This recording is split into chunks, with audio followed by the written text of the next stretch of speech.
everybody is having a fantastic day. I was thinking about this yesterday, and I like to talk about the things that are most relevant or interesting that's going on. And we have the stuff that's happening with Pulsechain, right? It's kind of like on the back burner at this point. Well, there is another opportunity where everybody can get a free copy of their tokens, their ERC20s. This is interesting, right? This is fascinating stuff. This is why I wanted to talk about this. Not only because I like free money, not only because I like increasing my bag, but because this is going to present opportunities that are greater than just switching your shit for fucking Maxi or Deci or all these other ones, right? Still extremely bullish on Hedron. I will continue. I have more Hedron right now than I've ever had before, and I will continue to acquire more Hedron, especially with this sell-off. It creates an even bigger opportunity, in my opinion. But this free money from Ethereum proof of work and Ethereum proof of stake will allow everybody to get their free ERC20s, free NFTs, free Ethereum W, right? And this can be a preview for what Pulse is going to do, right? Because Pulse is going to do the same thing. Pulsechain, right? They're forking Ethereum. Well, that's what we have going on here. So is this going to be a preview? If this gets effed up, is this a preview for how Pulsechain is going to launch? Where there's issue after issue, maybe? I don't know. But I know that there's an opportunity for free money. So we have some great stuff to run through today. We've got a couple different videos here that we're going to talk about. One in depth, covering a little bit more of this and all the details around it. And I think that he does a nice job of explaining this. Chico Crypto on YouTube has a video that we're going to check out. And then we're also getting into Tech Lead, which is a big YouTube channel that covers a lot of crypto related stuff, and how proof of stake is more risky. And I've said this on the stream before, and I've said this to people in private. People are like, okay, the Pulse chain, right? You're like, okay, cool. This is better, is what a lot of people believe. But is it better if it's more centralized? Is it better if it has a higher likelihood of being attacked and controlled by the government? Well, we've got a video that from Tech Lead that helps go through and expose this risk. This is literally what I've been saying. Pulsechain is supposed to have 32 validators. Cool. I can go attack those 32 validators and fuck up that shit for the entire network, right? Versus if there's 3,200 or 32,000 validators, then the probability of me being to affect the network diminishes to virtually nothing. Well, that is what he talks about related to Ethereum, right? And Ethereum is going to be much bigger than Pulse, right? So if this is happening with if this is happening with Ethereum proof of stake, like clearly it's going to happen with Pulse. Unless something changes, but it increases the probability of issues actually taking place. So those are some of the things we're going to talk about today. I'd love to hear what your thoughts are on Hedron. Let's say hi to the chat real quick. Antis del Sol, what's Gucci? I am still buying Hedron. If you look at the price this morning, Hedron has had a sell-off like a lot of the market did, and they're selling at 5 zeros and a 4, basically. I am still purchasing. I haven't seen anything change. I did not check the price of Hex this morning, but I don't think Hex has had a gigantic sell-off. Pull this up right now in the background. Hex is at 4 cents, right? 3.9. So the opportunity with Hedron is still there. I actually pulled more LP, liquidity providing from Uniswap, so that I could have more Hedron. I am very bullish on Hedron. Let's say RH Max, what's good? Used to like Tech Lead, but stopped following him after all he did was shill million token. Like forever, got annoying and took away from his content. I don't actually watch a lot of YouTube other YouTubers personally. Like, nothing against anybody else. I just have fucking business to run and other people to talk to and all this other shit going on. But I remember watching some of his videos. He's been on YouTube for fucking a long time. Chico, AJ, what's good, bro? How you doing? Appreciate your support here. A-Train, morning. Hex Howl 33, active in rotation, can be many. I don't know. Wait till you watch this video. Can 33 be big enough? When you look at some of the risks this puts forth, I'm not sure. But this is why we're doing this, so we can have a dialogue and learn, right? And understand other people's points of view so we can choose the best solution for ourselves. Anti-soul. Okay, with that being said, I am going to put on some DeFi proof. Actually, Bullish is in the background, so give me a bicep in the chat for Bullish. We're going to listen to some DeFi proof, and then we're going to be back in just a minute. Bullish, go ahead, sir. You already know what time it is. Crypto in the morning. Crypto in the morning. Crypto in the morning. Waiting on phone. Crypto in the morning. Crypto in the morning. Crypto in the morning. Crypto in the morning. Crypto in the morning. Waiting on phone. Crypto in the morning. Crypto in the morning. Smoking no blunt on my way to the gym. 11 a.m. I'm already tuned in. Got me some hex and I'm making a stake. Got me some hedron, I'm making it rain. Pay me some maxi and that's just in case. Jim ready sent me to show you the way. Crypto in the morning, crypto in the morning, crypto in the morning, crypto in the morning, crypto in the morning, crypto in the morning, crypto in the morning, crypto in the morning, crypto in the morning, crypto in the morning.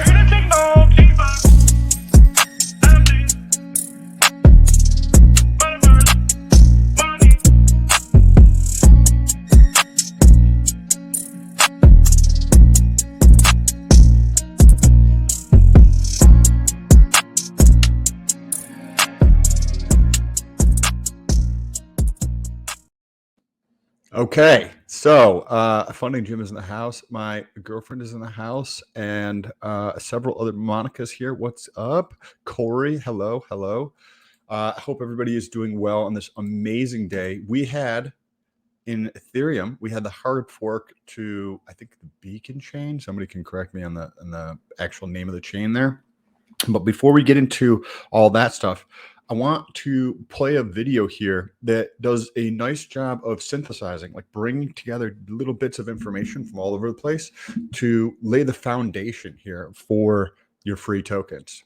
Now, is this going to be where you have, say, Ethereum and then Pulsechain and something holds parity like Hex? Like, so we're going to talk about that example when we get into the bridge, because there's already a bridge available from Orbit to transfer your assets from proof of work Ethereum to proof of stake Ethereum, right?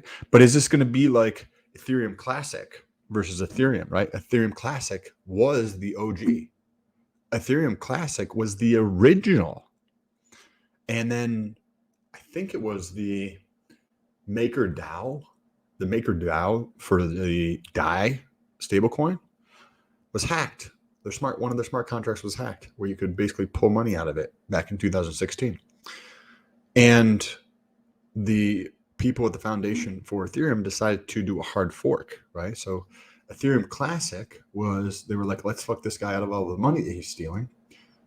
And they created Ethereum as it today. That's why there's Ethereum Classic and Ethereum. Now this is highly likely, in my opinion, to be happening again, but I want to hear what you guys' thoughts are on this. So let's pull up this video here. This is a guy on YouTube. This first time seeing his video. Last night I pulled it up as preparation for this, and I liked the way that he presented his information. So we're going to listen to this, and I might stop it here and there as need be. Anybody who is in Vegas, Monica's out there. GRC is out today, and there's a bunch of other people out there. I think RH Max said that he was out there. Anybody at PulseCon, come hang out at Maximus booth around 1 p.m. So if anybody is out there, or if you know anybody out there, tell them to hit up the Maximus booth at I don't know where that's located, but I'm sure if you're out there, you probably know where it's actually going to be located. But without further ado, let's get into this video. to look into the risks You guys hear this involved okay? with this, as it's possible it doesn't go all to plan. Yes, Ethereum has been testing this with all its test nets, and it's worked out with every single one of them, but this is a big change. It's like changing your car from gas to electric while speeding 70 miles per hour down the freeway. The chain has to continue running without stopping. It's possible that the mainnet merge doesn't happen smoothly and the blockchain grinds to a halt. That would mean a chain restart would have to happen before the merge. That's not good and would put a damper on Ethereum's reputation. People would call Ethereum Solana. It would be bad, the price would suffer, but it wouldn't be the end of the world. It's also possible another delay comes as they notice a bug which would cause the network to grind to a halt. This would be better than the blockchain stopping, but again, if a delay comes, the price of Ether would suffer because of it. The biggest risk of all is the forking risk. The Ethereum chain gets split in two as the miners continue mining on the continued proof of work chain. Ethereum has already forked once with Ethereum Classic, but it's very possible a new fork happens on September 15th, the ETH POW fork. I covered this a week and a half ago. Chandler Guo, prominent Chinese miner, is the one behind the possible fork. He tweeted, "I fork Ethereum once, I will fork it again." He has since then Think about that. Like, this dude has been in the game for a while. Clearly, if he's forked it from the beginning, and he's got a gigantic incentive to do that. Did you see the dude standing by all those racks of miners? If I've got millions and millions of dollars tied up in one way of doing something, right? Warren Buffett, he's got billions of dollars tied up in USD. Do you think he's going to have a positive opinion about crypto? No. That's the future. And he's got all of his money tied up in USD, right? This dude has all of his money and resources tied up in miners. Do you think he's going to want to switch to proof of stake? No. He's going to want to continue to use where he's put his millions of dollars. And he goes on, right, to say that he's already forked Ethereum once. So let's get back into this. been moving full steam ahead on once, I will fork it again. He has since then been moving full steam ahead on a fork. Last week he tweeted, "ETH POW testnet coming soon." And just days after this, he tweeted the GitHub for ETH POW and said, "The ETH POW core development organization has open sourced the first version of the code today. The main functions are as follows. Perfectly diffuse the difficulty bomb. The miner reward for recovering the EIP 1559 burning will be distributed to the miners of each mining pool." And well, that's also interesting too. So with this fork, right? That second point there. The first one I don't fully understand. If somebody understands that one more, let me know. But he says perfectly diffuse the difficulty bomb. No idea what the F that means, but it has something to do with the mining of that. But point number 2 here, right? So this is from the dude who's forking this, or one of the fellows who's put the consortium together to fork Ethereum. The miner reward for recovering the EIP 1559 burning will be distributed to the miners of each mining pool. What does that mean? Well, what if I told you that, like, I was creating my own token where instead of every time you had to pay a gas fee of $5, $3, $20 on Ethereum, on my chain, we actually paid you the gas, right? Well, that's effectively what point number 2 is. So with this fork, right, the proof of work Ethereum fork, where everybody's going to get their free copies of all their tokens, the preview of Pulse, the EIP 1559, I think, was implemented in the last 12 months. And effectively what that did is took a portion of all of the transaction fees. And at times when I think he might actually get into that in this video potentially, but that gives the portion of the fees that was pulled to burn Ethereum, right, and reduce the inflation impact of it. And at times of congestion, it's even higher. Well, the fees that would go to burning Ethereum are now in the proof of W proof. That's what they're calling it. Like the Ethereum W is going to be given back to the miners. So the miners are going to make more money. This is going to allow all the miners to increase how much money they make, which for something like this to work, it needs adoption, right? It needs adoption. There's other points I want to make on this as we move on, but I just wanted to point that out right there because that's going to increase the buy-in from people. And adjusted the difficulty of starting ETH W. And already exchanges have started listing ETH W IOUs, meaning the future token has a price. As of yesterday, it was sitting just above $63. That's cool. Binance, FTX. Good morning, everybody in the chat. How is everybody? We got 112 people here on just a smidgen of a tangent here. There's an arrow below here with it's like this, right? With an arrow on there, and that's the share button. Take a second if you're enjoying this, if you're getting value from this, take a second, share this out so that other people can learn what's going on about their free money. Like this is literally free money that's getting handed out. And I don't know of anybody else who's talking about it like this. I think this community, because of Pulsechain, has already implanted that idea of a fork of Ethereum. So they get free tokens and has put a lot of mind energy into figuring out what might actually take place. Like what could take place when there's a fork of this, right? When you get a copy of your 100,000 hex, you have a copy of that on the other side. How is Richard Hart going to respond to this, right? How are other people going to respond to this, right? But this currently has a placeholder on like Binance and some other exchanges of $63. Remember, Ethereum's $1,500, $1,400, I think, as of this morning. So is this going to hold parity? It doesn't necessarily look like that as of this moment, but even if you got 5% of your holdings or 25% of your holdings, right? If you have 100 grand and you got an additional $25,000, I'll take that shit. You guys don't have to. You can give that to me. Yes, I'll share the stream. You had better do that. Sorry, just kidding. Let's get back into this. Switching to markets, we can see Poloniex, Gate.io, MEXC, Femex, DigiFinex, and some obscure exchange have listed the IOU for the token. So it definitely. And then also Binance and FTX have both mentioned, I read an article on this yesterday, Binance and FTX, right, two gargantuans in the industry, have both said that they would support it. And Coinbase, as well as one other exchange, said that they would, centralized exchange, said that they are going to be taking a look into the fork and understanding behind this. I think that there's a lot of, if they had taken the time to plan this in the future, the people who were mining and they're like, okay, yeah, we're definitely forking this. We're going to make this the most successful thing possible. I think that they could have garnered a lot more support and users, which would obviously be the thing that the catalyst, right, that drives everything is the community behind this. So I'm very curious. I think this is going to present a massive amount of opportunity. Bullish, if you can find an article, this would be dope. Maybe we can get into it because this can also help protect people. A relay attack, which I was learning about yesterday. If we have time, we'll touch on the relay attack and how to protect yourself from that if/when we see this fork, which I do believe we will.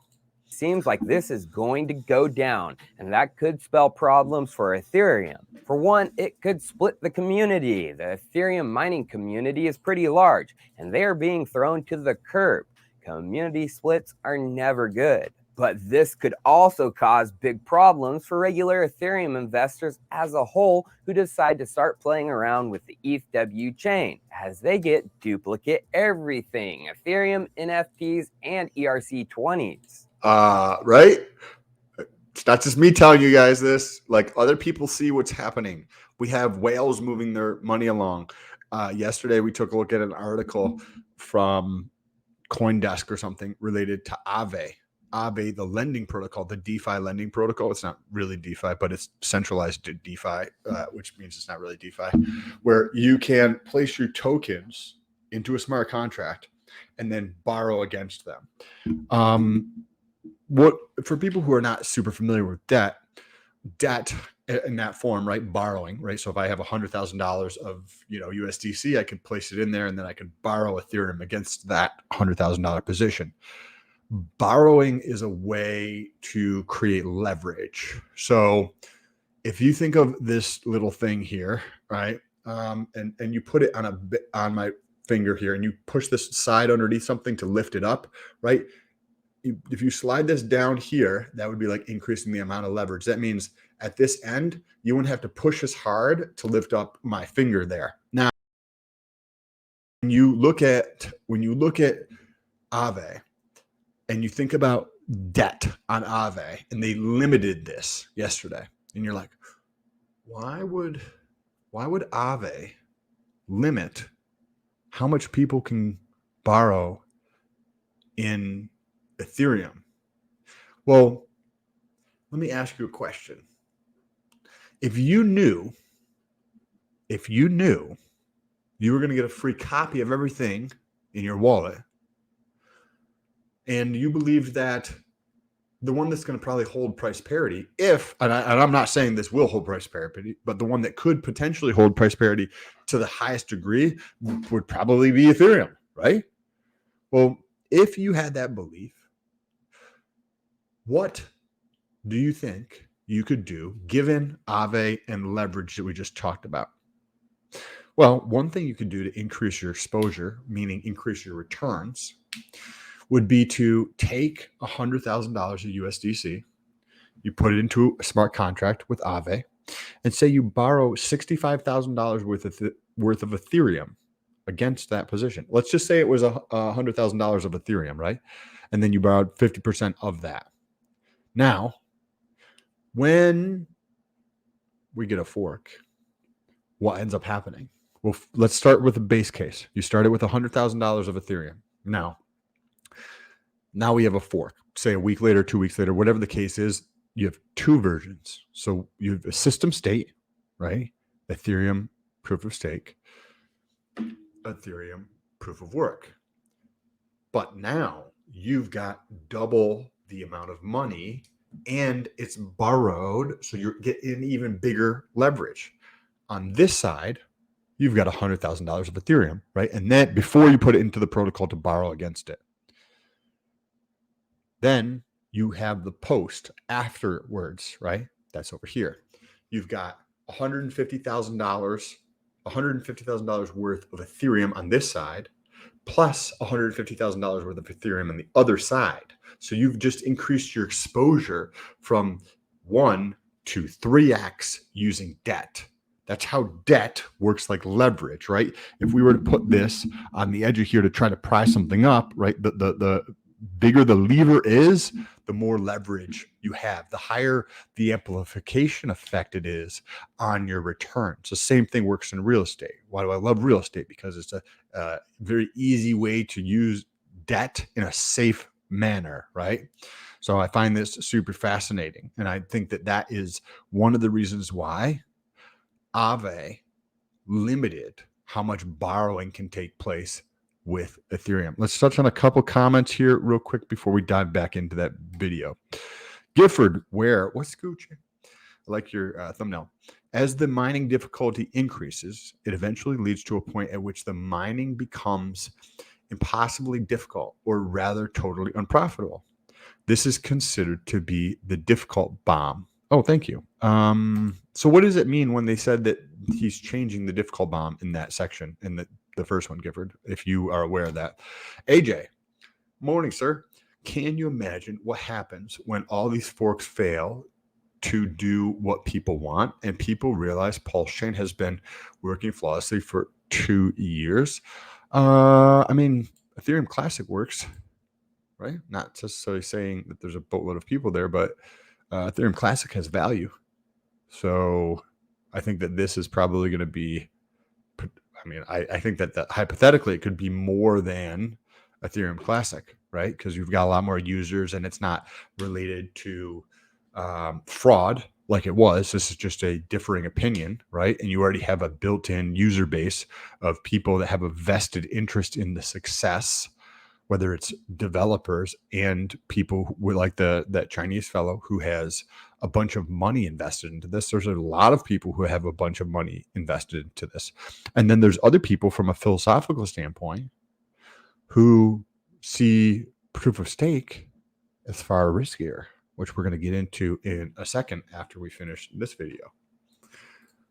Chain Debrief put out a great article titled "What Are Replay Attacks? Why you need to know them." This is one of the articles you should probably take a look at before the Ethereum merge. Article states, with the merge, 2 chains will now be present: proof of work and proof of stake. This will create 2 versions of your NFTs and assets. This is the primary issue that leaves you subjected to a replay attack. This is basically where a transaction that happens on one chain can be exploited to happen on another. For example, you decide to list your BAYC NFT on the POW chain, hoping to cash out and still have a copy to hold and show it off. The issue, however, is that an individual could replay the transaction on Ethereum 2.0, selling your Bored Ape Yacht Club on the new chain, leaving you with nothing. Now, an Adam McBride on Twitter tweeted a thread about this replay attack possibility, and one guy replied to the thread, "You're just making me more nervous now, Adam," of which Adam replied, "Join the club. Supposedly devs are already building bots to try and take advantage of this possibility." Now, if you don't interact with he gets into how to, like, very, very simply, I don't know how the replay attack works, like in the semantics of the details of it, but he gets into, you basically just got to switch your address, I think. But is it worthwhile to even switch your address? I would do more research on that before you do the switching of the Ethereum address. Because that he goes on to say how this actually breaks the link between the two, because you have the same address in both of those, right? And then it goes like this. And so you have the same address in both of these and something related to that, but I haven't looked into the replay attack super in depth yet. W chain, then your assets are safe. But if you do, you better take precautions. After the merge, send all your assets to a new Ethereum proof of stake wallet, and then do the same on the proof of work chain. Send all your assets to a new address, a different address than the POS chain. Then continue using only one on that respective chain. You break the link and the possibility of a relay attack.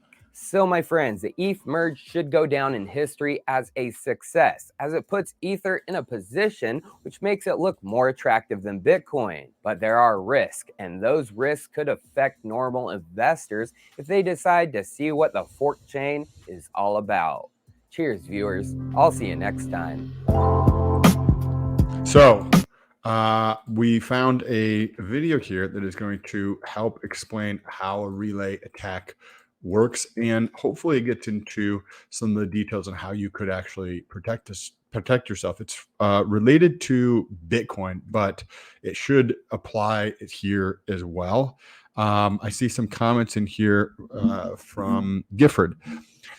EIP 155. Here we go, so everybody can see it. EIP 155 is currently enforced on ETHW testnet. Oh yes, guys, there's a testnet out there. Thus, all the transactions have to be signed with chain ID. This will effectively protect ETHW users from replay attacks from the POS ETH and other forks. Oh, thank you for that. That is awesome, Gifford. I appreciate you sharing that information. So that is great news. Johnny Strong. What happens if we launch and because of all this, it deflates our balloon by making it all just a coin that cried wolf? Do you mean Pulsechain, or do you mean Ethereum W, or do you mean Ethereum 2.0? One way that you can look at this, which I'm not sure if it translates to reality in crypto, but Tesla has a good example of this. They've done this twice, and there's a bunch of companies, but Tesla's the one that comes to mind. Just recently, I think in August, like early August or something, Tesla went through and did a 2-for-1 stock split. So they had, say, shares that were $600, And then they split those shares. So if you had 10 shares, now you have 20 shares, right? You just look at your brokerage account and you're like, I bought 10 shares, and you open up, you're like, damn, I have 20 shares. And then you're like, oh, fuck. Tesla was $600 and now it's only $300, right? So in the one sense, everything could be worth less, right? That's in the legacy. That's how it plays out, right? And there's reasons to do that from a psychological standpoint. Like people want to upright the unit bias that we talk about, where people like to own one full unit of something, right? They don't just want to own a fractional share of Tesla. They'd like to own one full share of Tesla. And if Tesla's at $600, that's challenging for some people to do, right? Well, I see this as kind of similar with forks, right? Now, does it play out into reality? Like, does the effectively stock split from Ethereum 2.0 to Ethereum W, does that affect the prices of both of those? I would think, right? We live in an interconnected world where everything has an impact on everything else in some fashion, whether that's a large magnitude or small magnitude effect. You would think it would. I'm not sure how much it's going to affect things, but I do believe it will affect things in some fashion. We have whales. There was another report that I saw of a whale from Genesis, right? So this is old Ethereum that hasn't moved or done anything in a while. In 7 years, this Ethereum whale has not done anything. And they started moving their money. I wish I'd saved that article so I could read through it, because I was just reading the headline on it. But this is somebody who has been sitting on Ethereum for 7 years and not touching it. And now, with what's going on, they started to move it. I don't know about you guys, but some of the times I like to try to understand people with a lot more money than I have and what they're doing, because they probably have a different data set than I do, right? They probably have different information. That's what I mean by data set. They have a different information set than I do. And there's a reason or rationale behind the decisions they're making. That's why they're making these decisions.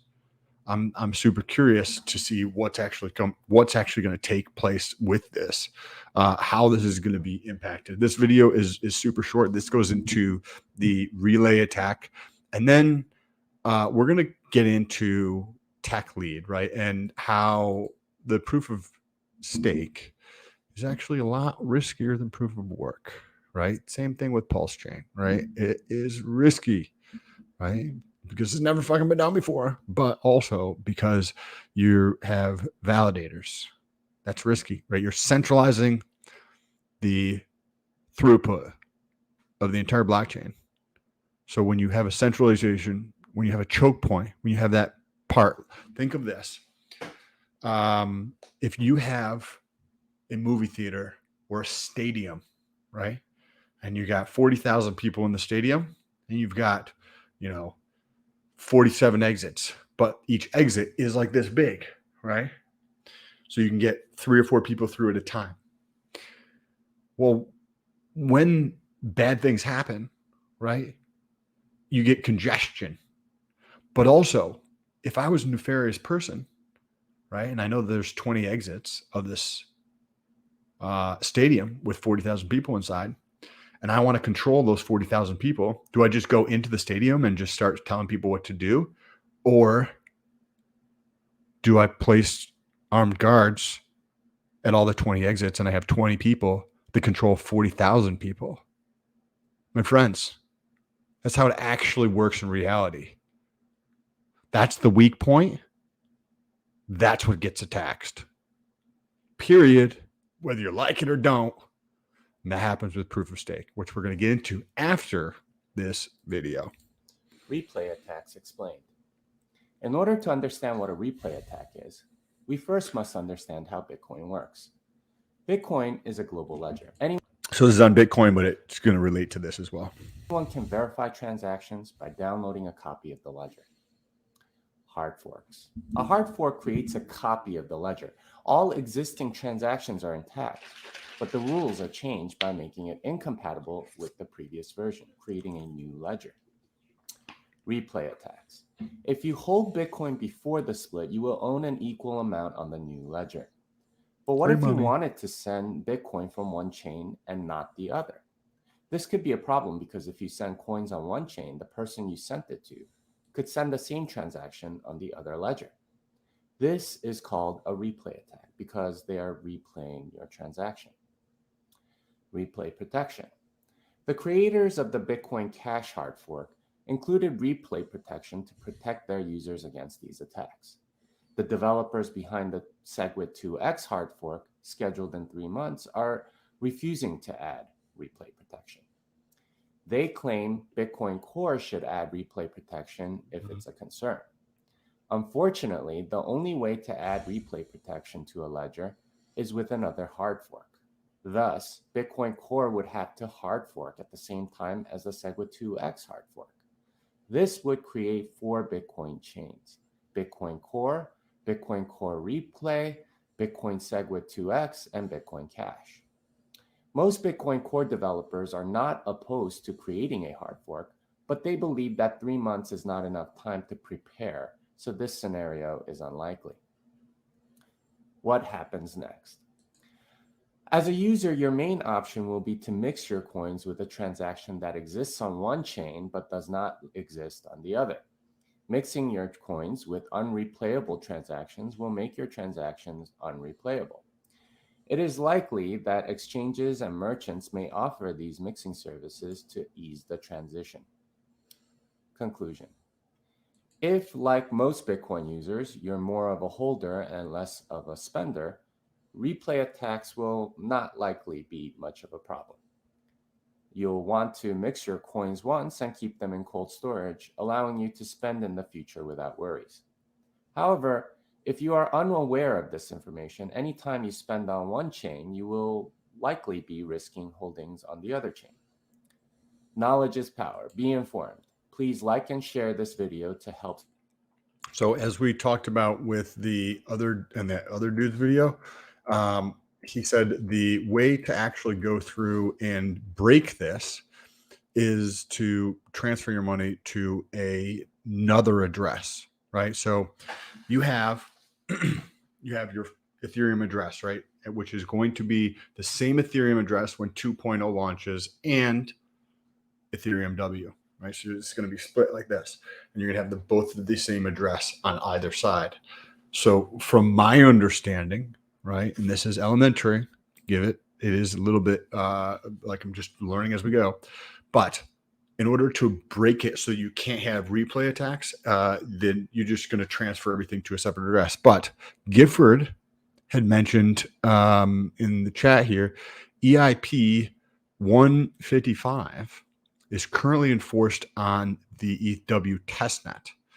So I believe, and if Gifford's still here, I'd love to know, or somebody else who has more expertise and understanding of this, I would like to know, does EIP 155 on Ethereum proof of work testnet also protect the other side, right? Because I would think a replay, you could go in either direction. Proof of stake Ethereum, proof of work Ethereum, it would happen on both sides. Like, so if you spend on the proof of work, it probably could be replayed on the proof of stake. So if anybody has this information, excuse me, I would love to know. Because it's on the one side, does that mean it kind of fixes the problem on the other side? I'm not sure. I definitely would recommend additional like research and learning about this, because this is brand new shit, guys. Like, this stuff is why crypto is just dominating, right? With this recession, right? The slowdown globally. This is why crypto is going to completely destroy this as we come into this next bull run. When you come into hard times, the people who are going, in terms of industry, are going to succeed and grow and like become the next Uber and become the next Airbnb out of crisis, right, are the companies that are being resourceful, being lean, as in not a bloated budget and spending money on dumb shit like every single legacy company. Where's that happening? In crypto. We see new projects launching practically daily. And that's in this tiny little community, this microscopic speck in the broader crypto marketplace. There's stuff launching all the time. Now, put it into perspective across all these different communities. You have new shit launching all of the time. By the time we come out of this and get into the next bull run, you're not going to be able to even recognize what is taking place because how fast stuff is actually taking place. I'm going to touch on a couple more comments here, and then we're going to get into Tech Lead and talk about why proof of stake is actually risky, why proof of stake is actually increasing the risk of the entire system, as we just talked about with the stadium example. So DS, what's good? Not about money. He simply can't develop and complete Pulsechain because it's hard to do L1 right. I'm not opposed to that. I could see that, right? I could see Pulsechain being a big issue and not necessarily launching till next year, right? I mean, I wouldn't be surprised if there's a lot more issues there. Sam, you understood it. Transfer coins to new wallet address and it will minimize risk. Thank you, Bullish, right? So appreciate Bullish. He's got a little bit more of a technical background than I do. Johnny Strong here mentions, I just sent you a test to see if I have the right Telegram address. Okay, that's in regards to somebody else. If you guys want to support the channel, there's some links down below. If you're watching on GRC's channel or if you're watching on my channel, there's links back and forth so you can check us out or go over to Twitter and all that fun stuff. Feeder doesn't know about this stuff. I don't know. I haven't talked to David. Or is David in here? I'd love to hear his thought on this. Monica, Sam, always like hearing your thoughts process. Well, I appreciate you. I don't know how you guys keep up. And it might sound funny, like we're keeping up on this stuff, but when you actually try to stay on top of stuff, you realize that like it's so expansive and changing so fast that there's so much stuff that I miss, right? There's so much stuff here that I completely miss here. Don't get shiny object syndrome. Correct. Continue to invest for the long term, right? Free money is free money, though. Like, I'll take free money. I agree. Many people left and stopped paying attention completely. So now let's get into why the proof of stake, right? Ethereum 2.0 plus Pulsechain actually increases risk. I talked about this before with several people and like, oh no, that's not an issue. Yeah, it is an issue, right? The stadium. All you got to do is control the 32 doors on Pulse. And one thing, where do you think most of those doors are going to be located? Those doors are a metaphor for validators. If you have validators for transactions, and most of those validators are located in one geographic location, do you see an issue there? That is what he is about to bring up. So let's get into it. Once Ethereum migrates to proof of stake, well, it turns out that all of these proof of stake validators are easily centralized and can be easily regulated. Over 66% of the Beacon chain validators will have to adhere to OFAC regulations and compliance. So you've got Lido Finance. Oh, would you look at that? That is so weird, right? You have all these validators and they're all located, 66% of them are all located in one area. That's strange. They all have to comply with the rules in that area. That's weird. So that means the United States can effectively control what is going on. I can't control all 32 doors, right? In the stadium example. But what if I could control 21 of those doors? Wow, I have a big fucking influence on the 40,000 people in that stadium. Big a big effect here. What is OFAC? OFAC is the Office of Foreign Assets Control and a financial intelligence and enforcement agency of the United States Treasury Department. It administers and enforces economic and trade sanctions in support of U.S. national security and foreign policy objectives. I think there's also a lot of OFAC reporting to, OFAC reporting for KYC. Because I think that also has part of it too. KYC. Let's see here. There's a bunch of those things. FAQ. There's going to be a bunch of this stuff. Well, I don't want to pull that up and read through that now on here. I just wanted to point that out. This is the weak point. This is the chokehold. This is how the government gets in and controls stuff if all this shit is located in the United States. That 66%, that's an issue. Binance, Coinbase, Kraken, Staked US, Bitcoin, Swiss AG, and all of these are just they have to follow the rules. And so we have a situation here where there can be a potential 51% majority attack on the Ethereum at the protocol level where the government can regulate and control the entire blockchain. They can say, for example, hey, we don't want you to process any blockchain transactions that involve certain addresses or that interact with Tornado Cash or any type of protocol they choose. Essentially, the government will own the Ethereum blockchain at that protocol level, which completely defeats the purpose of decentralization because these large companies, do you think they'll actually say no to the government when they receive a letter from TRM Labs or whatever asking them to sanction certain addresses or protocols? Did the banks tell the government in Canada no when you had everyday people going through and buying gas for the freedom protesters in Canada, or everyday people going through and supporting them and buying them lunch, and the government told the banks, hey, bend over, grab your ass cheeks and pull them apart because we're about to fuck you up and steal your client's money? No, they just bent over. That's what happens. You got to protect yourself. You can see a tweet here from the CEO of Coinbase who says, well, sanctioning a technology seems like a bad precedent and it should probably be challenged. But you know what? We're always going to follow the law. But still, kudos to him for even making a statement on this because a lot of the Ethereum community have remained silent or divided on this because there's even this conflict of interest where in the short term, people want the merge to go through, but in the long term, it can be pretty bad for decentralization. And so somebody even posed this question for those large corporate entities that are validating Ethereum 2.0.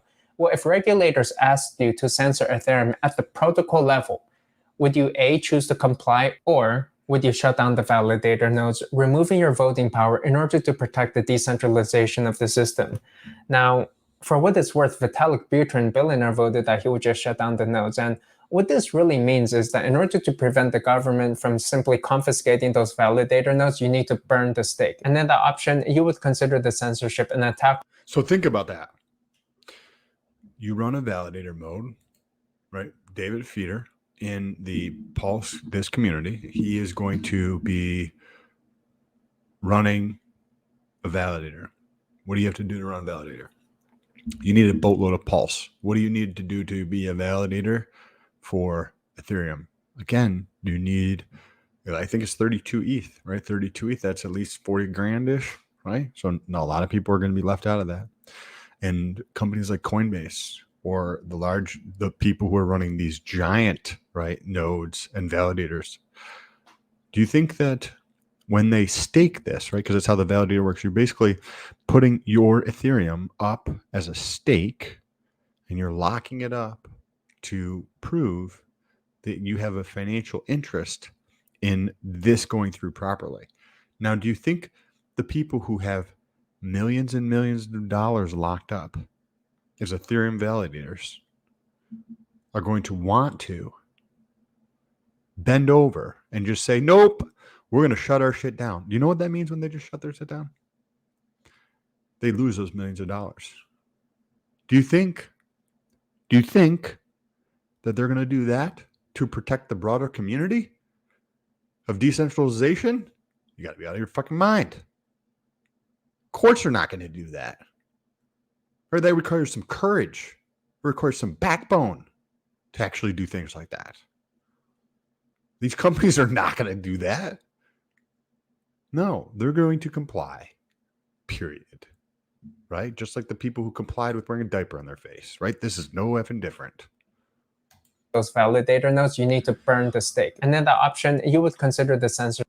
Right there. You have to burn that stake. You have to burn that millions of dollars. That means you just have to be like, okay, for the good of the system, millions of dollars down the drain. That shit is definitely not happening. An attack on Ethereum itself and burn the stake via social consensus, because once the merge is complete, it's basically checkmate in favor of the government.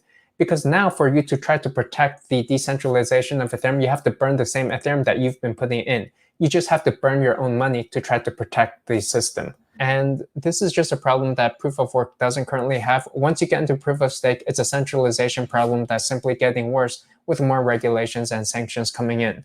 And speaking, we know this is going to be issues, guys.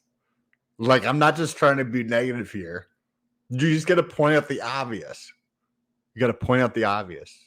You don't have some of these issues with proof of work, right? You like care about the environment, cool. Go plant a fucking tree in your backyard, or stop using plastic or some shit like that, right?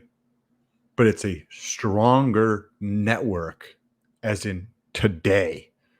Maybe that changes in the future, but currently this proposes risks, and we're going to get into one of these things. An article from Cointelegraph in a few minutes here, which they talk about one of the Ethereum whales that we just talked about a few moments ago, who's moving about 150,000 ETH, and see what they're doing to try to get a better understanding of what are the whales doing, right? Because they probably have a different data set.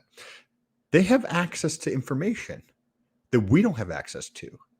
So not saying that we agree with what the whales are going to do, or we're going to repeat what the whales do, but getting an idea of what the whales are doing and how they're moving their funds around can give us a better understanding of maybe how things might look when we put it into context of a much broader picture. So we're going to look at that article as soon as this is done. Speaking of sanctions, there was actually this hilarious GitHub code pull request where somebody wanted to extend sanctions even more, noting that, well, the current endpoint doesn't go far enough in sanctioning bad people and bad addresses, as this only covers one region of the world, that being the USA. And he says, well, the world is much larger, and we should account for all possible sanctions in every corner of the globe, not just one country. And so if you check his code, he now added the UK sanctions list, in which he's not black. One of the, I think this is enough on this guy. One of the issues here is the United States, Australia, the UK, and the EU, which is like 27 countries.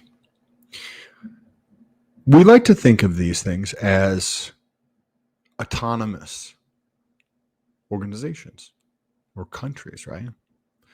They have their own control to think for themselves and make their own decisions in the best interest of their constituents of their country. But what actually happens, if you look at the UK, Australia, EU, and the United States, those regions all act together in whatever they do. They're not independent. They're all just fucking doing the same shit. What is really bad for their constituents, which is really bad for the people who live in those countries. That's not a good thing. You don't think that if I was going to say if, but I don't think that's actually the right word to use. When the clowns in government go through and try to use the soil, if you're a validator and it's located in the United States, use the soil where the validator is located to control blockchain as a way to regulate it, you don't think for half a freaking moment that the UK, that the EU, 27 countries, or ish, maybe more now, and Australia and Canada, I forgot about that, aren't going to all be like, yeah, let's go fuck them over. Yes, of course they are going to do exactly the same thing. They all work in conjunction with each other. They're all going to do this. So if you listen back to that video, He says 66% of the validators in Ethereum proof of stake are located in the United States. How many of those do you think are located in those 5 areas? Canada, Australia, UK, EU, and the US. Do you think that number goes up above 75, up above 80? And then when the United States comes over and starts to try to regulate things in our borders, you don't think that every single one of those other countries is going to follow suit to try and control what is happening? You get a lot of room to move forward. A lot of room to move forward. Now, let's touch on some comments here and then get into the next article here. So we have Benny Blanco. It says, Richard has covered this. These are just imaginary horribles. This guy has a motive just like, I mean, if you don't live in reality, sorry, bro. But if you've been like aware for the last 36 months, then trying to play something off as an imaginary horrible while living in the last 36 months, I think there's some cognitive dissonance happening there.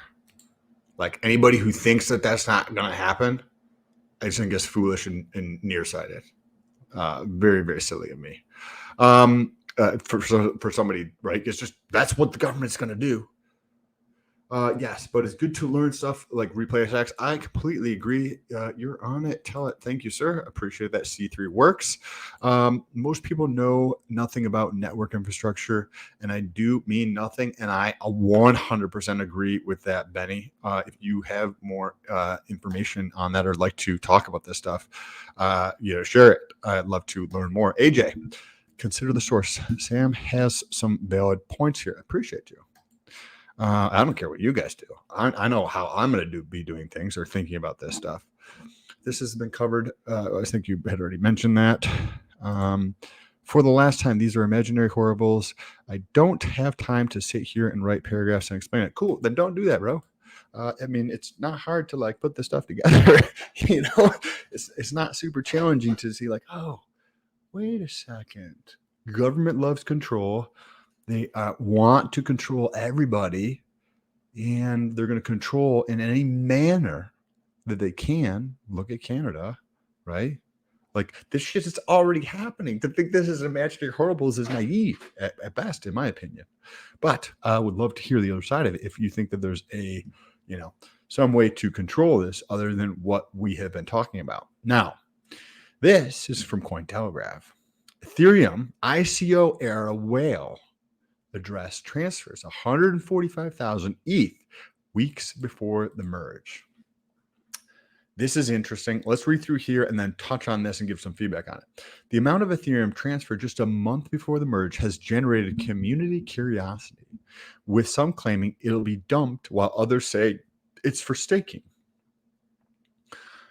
An Ethereum whale wallet that participated in the Genesis initial coin offering has obtained about 150,000 Ethereum in 2014, was active again in August 14th after 3 years of dormancy, right? 3 years, shit's not doing anything. You don't think this guy has some idea what's going on? You don't think this guy has some level of information that you don't have and that I don't have? Of course. I believe this dude has some, whether it's accurate or inaccurate, it's enough to cause him to take 145,000 Ethereum, which at $1,500 is, about 25% of $1 billion, and move it after 3 years because of something that's going on, right? So what information does this guy have? I don't know. Let's try to ascertain some like thinking behind what these actions he's taking. The whale address transferred 145 ETH to multiple wallets as the price of Ethereum surged to new 3-month highs of over $2,000. The transfers were made in batches of 5,000 ETH, with a few transfers over 10,000 ETH. The total value of transferred ETH is over 280, right? This is $250 million. And the wallet address currently has a balance of 0.1 ETH. The 145,000 ETH transfer was only the second time the wallet has been activated since the ICO. So since 2014, so 2014, 6 years, 7 years, 8 years. In 8 years, it's only done things twice, right? The people, sometimes there's like little sayings or cliches where people talk about the person who has influence or the person that is like quiet, right, and only takes action at a certain period of time, or the cliche, you have 2 years and one mouth, like you should listen twice as much as you talk type of thing. This dude or gal has only moved this money twice, right? This being one of those times. So this is interesting. 145,000 was transferred only a second time the whale has been activated since the ICO, the first being in 2019 when it sent 5,000 ETH to the exchange Bitfinex while ETH was trading at $219, with the transaction valued at just over $1 million. The movement of such a high amount of ETH attracted community attention, with many claiming it could be dumped before the merge, the official transition of the current proof of work based chain to proof of stake one. However, it is important to note that most transactions are to unknown wallets rather than an exchange. So that's interesting. Even if the whale eventually decides to dump their 145,000 ETH, a $250 million sale pressure isn't considered significant enough to initiate a market dump.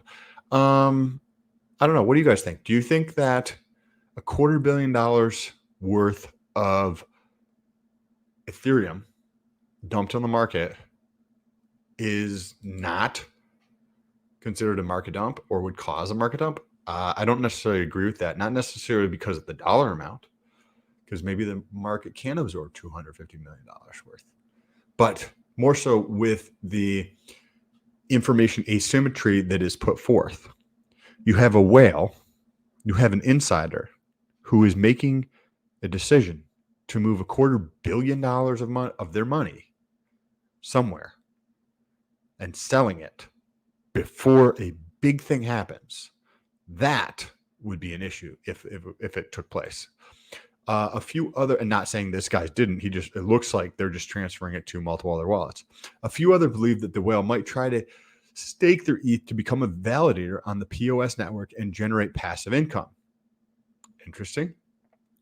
Ethereum's transaction to proof of stake network is slated for blah, blah, blah. The following.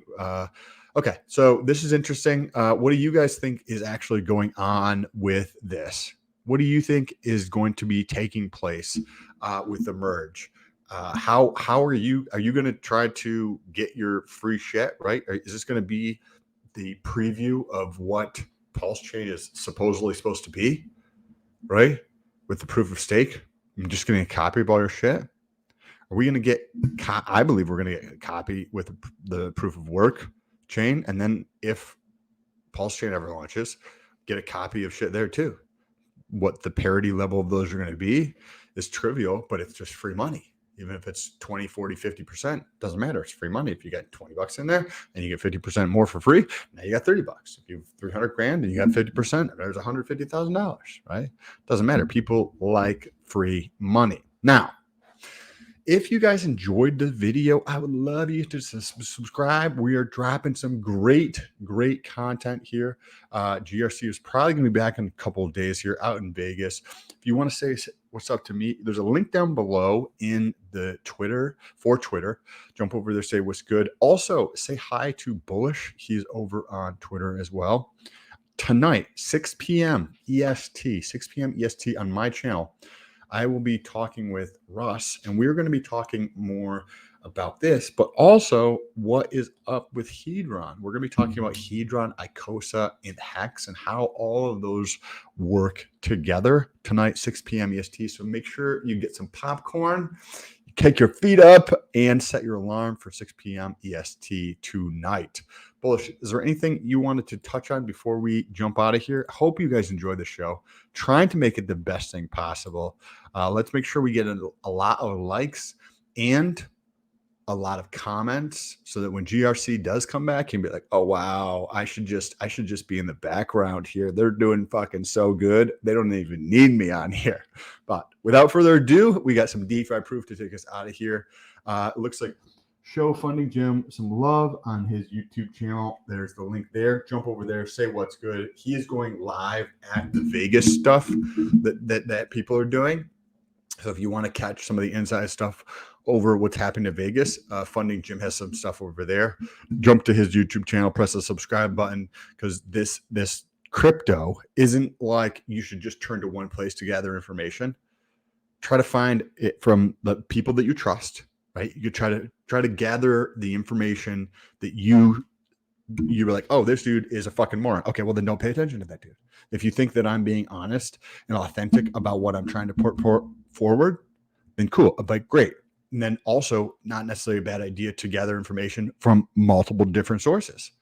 Think of like a mosaic, right? A mosaic is a bunch of little pieces all put together to paint a portrait, to paint a picture of some reality from all these tiny little pieces of glass, right? Inside of the Vatican, that's the ceiling inside the Vatican is all like that.